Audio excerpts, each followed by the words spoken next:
근데 지금 현재 보십시오. 변호사비 대납은 뭐 손톱만큼도 나오지 않거든요. 드디어 민주당 이재명 대표와 그 측근들이 움직이기 시작했다. 본격적으로 대북 불법 송금이 이재명 대표의 아킬레스건이구나라는 걸 저는 봤습니다. 그동안 여러 사법 리스크가 있었어요. 그때 이재명 대표나 이재명 대표 측근들이 직접 움직이거나 뭔가 대응을 하지는 않았습니다. 근데 이번에는 그게 명확히 드러났어요. 쌍방울 그룹 대북 송금 사건에 연루돼 구속 기소된 이화영 전 경기부지사, 이 진술 번복을 놓고 여야가 지금 설전을 벌이고 있죠. 얼마 전 이 전 부지사가 쌍방울 대북 송금 계획을 이재명 대표에게 보고했다는 검찰 수사 결과가 보도됐는데, 이 전 지사가 이를 부인하는 옥중 편지가 또 공개가 됐습니다. 자, 민주당은 검찰 수사를 비판하며 지금 역공을 하고 있습니다. 이 수해 피해 또 고속도로 특혜 의혹으로 윤 대통령 지지율이 급락하자 검찰이 허위 수사 정보를 흘렸다, 야당 탄압 수사 이렇게 맹공을 퍼붓고 있습니다. 그런데 국민의힘은 이 전 부지사의 진술로 궁지에 몰린 이재명 대표가 측근들을 이용해서 회유에 나섰다, 이렇게 의심을 하고 있습니다. 자, 이 상황을 어떻게 보고 계신지 이야기 듣도록 하겠습니다. 먼저 정국기 교수님, 이게 누구 말이 맞습니까? 저는 이 기사를 보고 좀 코미디 같다는 생각을 하는데요. 보통 검찰이 이제 그 조사하는 사람들로부터 조사를 해가지고 이런 진술이 나왔다, 이게 사실 흘러나오는 것도 문제가 있는데 검찰이 이제 이재명 대표를 압박하는 그런 모양새가 된 거죠. 이제 정진상만 남았다, 이게 언론의 표현이더라고요. 제가 보니까 이 건인데, 그러고 난 뒤에 부인이 뭐 또 민주당을 찾아가가지고 우리 남편이 그렇지 않은데 이런 얘기가 또 나오더니 이전에 편지가 나왔습니다. 편지가 나왔는데 구구절절히 뭐 나는 그거 아니다라고 하는데, 이게 뭐 누가 거짓말을 하고 누가 저 코미디를 하는지를 모를 정도의 이상한 상황이 돼버렸는데, 또 검찰이 하는 얘기가 국민의힘이 얘기했습니까? 정말 이런 얘기도 코미디 같아요. 이재명 대표가 측근들을 이용해 회유에 나섰다. 이건 너무 궁색하지 않습니까? 저 옆에 우리 그 국힘 대변인이 계시지만 이런 그 과정을 조금 더 디테일하게 그 해석을 해서 알려주면 좋은데, 너무 이 그 정쟁의 입장에서 오로지 상대당을 저격하기 위해서 이재명 대표가 측근들을 이용해 회유가 가능, 변호사가 측근이라는 얘기인데, 변호사들이 그 요즘 말 잘못하면 본인도 감옥을 갈 텐데 이런 것도 좀 심한 그 표현이 아닌가 생각이 되는데, 어쨌든 이화영 그 부지사가 검찰한테 진술한 뭐가 있길래 나온 거 아니겠어요? 그렇다면은 이재명 대표가 얘기를 해야죠. 이거는 제가 잘못했습니다라고 얘기를 해야 될 텐데, 뭐 끊임없는 이 서로가 쉴드 치는 이 정쟁으로 가는 게 우리 국민들의 비극이 아닌가 이런 생각이 됩니다. 그런데 김기현 국민의힘 대표는 뭐 이런 식으로 얘기를 했어요. 최근에 이 전 부지사 측에게 이 대표 측근이 접촉했다는 언론 보도, 이제 언론 보도를 가지고 이제 모티브를 삼은 것 같아요. 그러면서 이제 이거는 본인의 생각인데, 혼자 짊어지고 버텨주면 나중에 내가 대통령 돼서 사면해주고 좋은 자리도 줄게라며 회유라도 한 건진 몰라도 이 브로더스의 범죄 궁합이 기가 막힐 지경이다. 제가 그 말씀한 걸 그대로 이제 전해드린 건데, 똑같은 편지를 놓고도 이렇게 해석이 다릅니다. 일단 김기현 대표가 이런 발언을 하는 건 부적절한 것 같습니다. 네. 그러니까 본인들은 이렇게 해봤기 때문에 뭐 대통령이 되면 사면해주고 이런지 몰라도 대한민국 그렇게 호락호락한 나라가 아니고요. 이 문제 원래 출발은 이재명 당시 그 지사가 변호사비를 대납했다, 네. 여로부터 시작됐습니다. 그런데 지금 현재 보십시오. 변호사비 대납은 뭐 손톱만큼도 나오지 않거든요.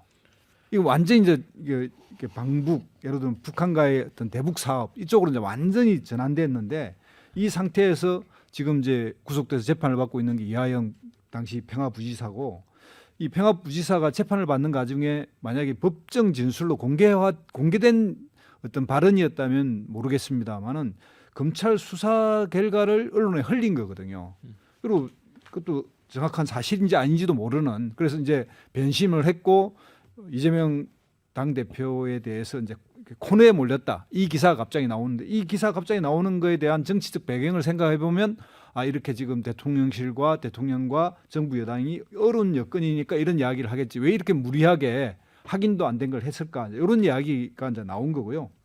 여기에 이제 변호사들이 당연히 이화영 그 부지사에 대해서 면회를 가죠. 면회를 가서 편지를 받아서 본인이 직접 친전을 쓴 걸 이제 공개한 거고 또 이화영 그 부인도 마찬가지로 본인이 직접 글을 써서 공개를 했지 않습니까? 이러한 억울하다. 그리고 이게 마치 그 민주당을 이간질시키면서 이재명 지사 그 대표를 그 코너에 몰기 위한 거다. 이런 것들은 이제 밝힌 건데 이거에 대해서 지금 여당이 어거지로 오히려 막 갑자기 오히려 이걸 가지고 역공을 하겠다고 생각하는 건데 좀 너무 지나친 무리한 논리에 의한 주장입니다.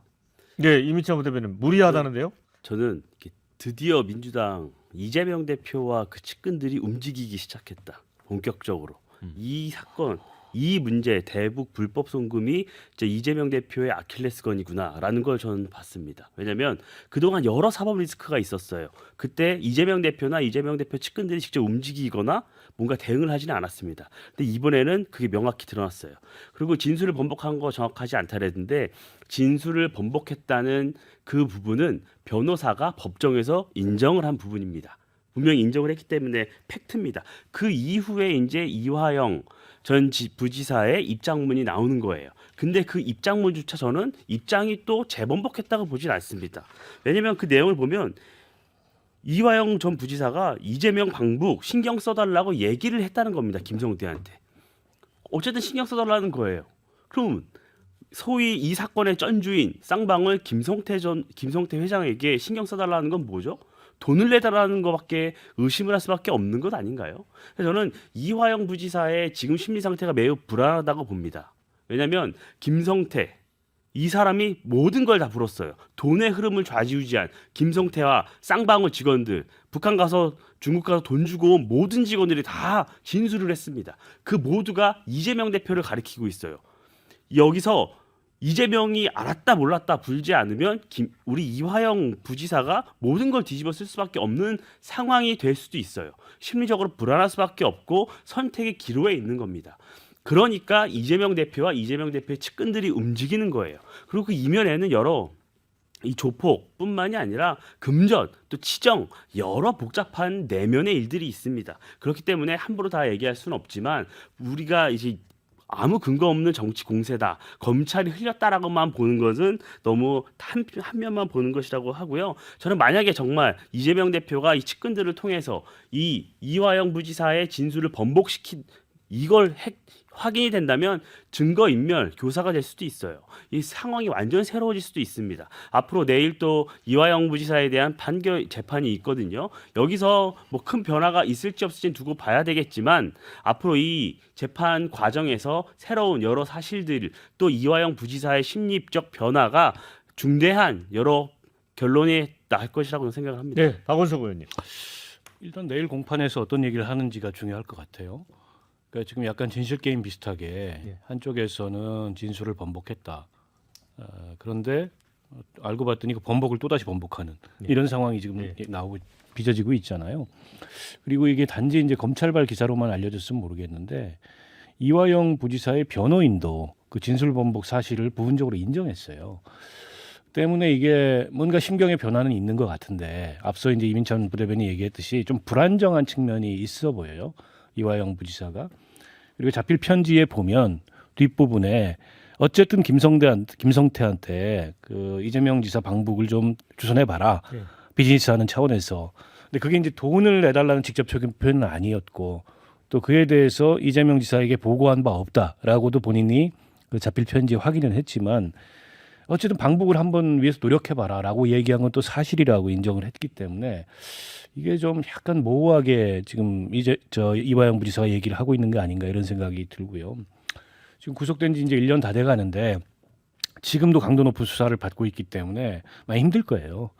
그런데다가 이게 이제 뭐 정진상, 김용 씨하고는 조금 결이 다르잖아요. 이분은 이제 국회의원도 지냈고 원래 이해찬 대표의 측근이고 일종의 정치적 동업자 관계인데 이재명 대표하고는 그런 면에서 약간 이제 그 입장이 좀 다를 겁니다. 김용이나 정진상은 이재명이 아니고선 자신들의 과거도 별 의미가 없고 앞날도 보장 못 받는 그런 사람들이지만 이화영 부지사는 그런 게 아니어서 앞으로도 어떤 심경의 변화가 있을 가능성 이런 것도 있는데 그렇다고 민주당에서 뭐 그 찾아가 가지고 회유를 하고 이 진술 번복을 막고 또 번복한 걸 다시 번복하게 하고 이랬다는 것도 제가 보기에는 좀 과한 추정이고 현재로서는 일단 지켜봐야 된다. 그러나 쌍방울 사건 관련해서 처음에 변호사비 대납 혐의를 두고 수사를 하다가 이게 뭐 두 차례 이제 송금과 그 배경에 대해서 이재명 지사가 알고 있었냐 없었냐 승인한 거냐 아니냐.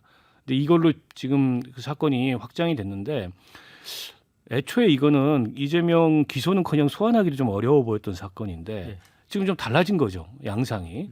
그래서 만약 이화영 부지사가 사전에 이재명 지사한테 이제 보고했다라는 게 라는 식으로 진술을 번복한다면 제3자 뇌물죄 성립 가능성이 굉장히 높아서 굉장히 이재명 대표에게는 불리한 이 상황이 되지 않을까 싶고 사법 리스크가 훨씬 더 무거워지는 그런 상황이 되지 않을까 싶어요. 네, 지금